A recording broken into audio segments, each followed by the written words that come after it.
What do you do when you hate someone? You could ignore them, avoid them, or you could always tell them exactly what you think.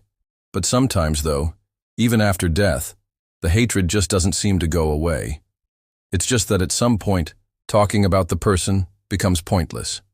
It would be better to just let them rest in peace.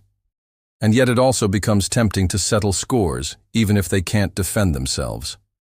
Welcome to my channel. And today let's find out what happens when hatred goes beyond the grave. In 897 AD, Pope Stephen VI was furious. His predecessor, Pope Formosus, had been the subject of controversy during his papacy, which lasted from 891 to 896. After his death, Stephen had him dug up. He put on trial the dead pope, an event so shocking it became known as the Cadaver Synod. Now, for a little context, the Catholic Church has not always enjoyed a peaceful existence here on earth. In fact, there have been cases where popes have turned on each other and committed atrocities in the name of the Lord. Pope Stephen VI's story is a perfect example of this. To understand how he hated Pope Formosus, we must take a look back at their past. Formosus had been the Bishop of Porto, a position of authority in the Church. But when the previous pope died, Formosus gave up his position to become the pope. As expected, this didn't sit too well with Stephen, who was hoping to be chosen as the new pope himself. When he saw the man he thought should have been his seat sitting in it instead, his resentment grew. It seems likely that this was only the beginning of a long list of grievances Stephen harbored against Formosus. When Formosus died in 896 AD, Stephen wasted no time in taking over. He wasted no time in denouncing everything Formosus stood for and did, including accusing him of being a heretic. That wasn't all. He also charged him with abusing his power and influence, even alleging that he had sold church offices to the highest bidder. That's right. Stephen accused the late pope of nepotism and cronyism, things that are usually done even today.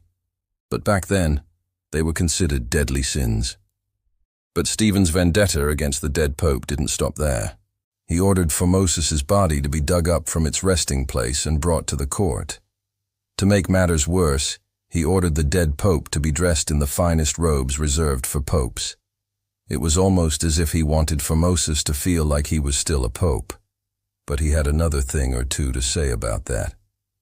Stephen then presided over a mock trial where he accused Formosus of all sorts of misdeeds.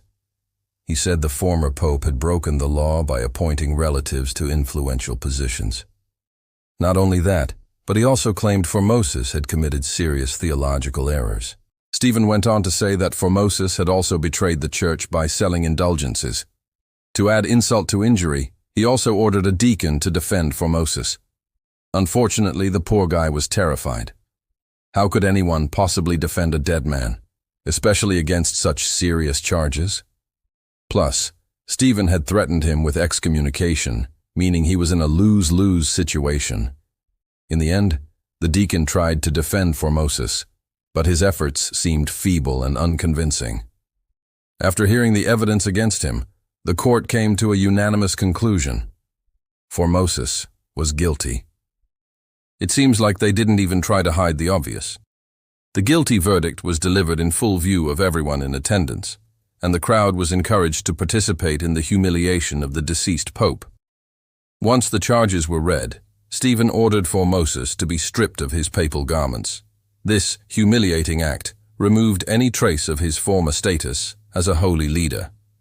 Then, as if to emphasize the severity of his crimes, Stephen commanded that the dead pope be thrown into the Tiber River. There he remained until he was discovered centuries later, preserved in the mud. Now, that's a fate worse than death. At first, people thought it was the end of the story, but Stephen wasn't finished. He pulled out the dead pope from the river and threw him off the tower of the Vatican. The whole incident was nothing short of a massacre, and many believed that Stephen had gone insane. But the story doesn't end there. Stephen continued to attack the reputation of the dead pope. He spread rumors that Formosus had made secret deals with Muslims and even accused him of having secret children. Now, whether these rumors were true or not, Stephen certainly knew how to tarnish Formosus's legacy. But why would he do such a thing? Stephen wanted to remove any doubt that he was the rightful pope. By attacking the reputation of the previous pope, he was able to convince the public that he was the only true leader of the church. But his actions raised many questions, such as why did he wait so long to challenge Formosus's legacy? Why did he wait until after Formosus's death to hold the trial? Well, that's something many historians have tried to answer, but it seems there may never be an exact answer. We can speculate that Stephen may have been waiting for the perfect moment to strike. He may have wanted to make sure that he had enough support to challenge Formosus. Or maybe he simply wanted to make sure that he had enough evidence to convict the dead pope. Whatever the reason, Stephen eventually decided that he had waited long enough. This dark chapter in papal history happened in 897 AD, and as soon as Stephen had Formosus exhumed, the plot started to thicken. Even more shocking, Stephen summoned the cardinals to a meeting where he presented his case against Formosus. However, he didn't bother to give them any time to digest the information. Instead, he forced them to vote immediately, leaving them with no choice but to agree with his version of events. Later, he even held a synod, which is a meeting of church leaders, and declared Formosus deposed. This meant that Stephen had successfully removed Formosus as pope and declared himself the true leader of the church. However, Stephen's reign didn't last forever. Just 3 years later, he was poisoned, adding another layer of mystery to this already bizarre tale. Though the poisoner was never identified, many believe it was one of the cardinals who opposed Stephen's actions. But the consequences of Stephen's actions were far-reaching. The public was shocked and appalled at the thought that a pope could treat his predecessor so disrespectfully. They had never seen anything like it before, and many questioned whether Stephen was truly a servant of the Lord. But Stephen was not the only one who faced repercussions for his actions.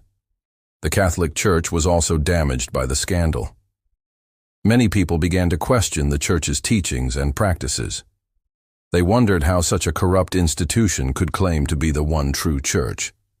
But perhaps the most surprising twist in this bizarre tale is the fact that the Church eventually admitted that Stephen was wrong. In 928, Pope John X ordered Formosus's body to be returned to his tomb. This was a clear admission that Stephen had acted unjustly and that Formosus had been a good pope. It's unclear why it took so long for the Church to admit its mistake, but it's possible that John was trying to play both sides. He likely wanted to make sure that he didn't offend either group, as both Stephen and Formosus had their supporters. Ultimately, though, John decided that it was better to admit that Stephen was wrong. The story of the Cadaver Synod has been passed down through the ages, serving as a warning to those who wield power. It's a reminder that those in positions of authority should always remember to act with integrity and respect, no matter how much they may disagree with someone's views. It's hard to imagine a scenario where a dead person would be put on trial. The idea is so outrageous that it seems almost unbelievable. But it happened. And it's a testament to the lengths to which human beings will go when consumed by hatred. There are many lessons that can be learned from the story of the Cadaver Synod. One is that hatred can be a powerful motivator. Stephen was consumed with hatred for Formosus, and it drove him to do things he might not have otherwise done. Another lesson is that even in death, no one is safe from our actions. Stephen didn't care that Formosus was dead. He wanted revenge, and he took it. Finally, the story is a reminder that power can corrupt even the best of us. Stephen was once a good and respected pope, but his hatred for Formosus ultimately consumed him. The strange and disturbing tale of the Cadaver Synod continues to fascinate and repulse people centuries later. It's a story that reminds us of the lengths to which unchecked hatred can drive a person, even to the point of desecrating the dead. It's a cautionary tale that warns us of the dangers of letting our emotions get the better of us. It serves as a reminder that we should always strive to be better than our worst impulses and to remember that no one, no matter how powerful, is above accountability for their actions. All right, folks, that's all for this video. Thank you for watching. And if you want to see more videos like this, don't forget to stay tuned. We'll catch you in the next one.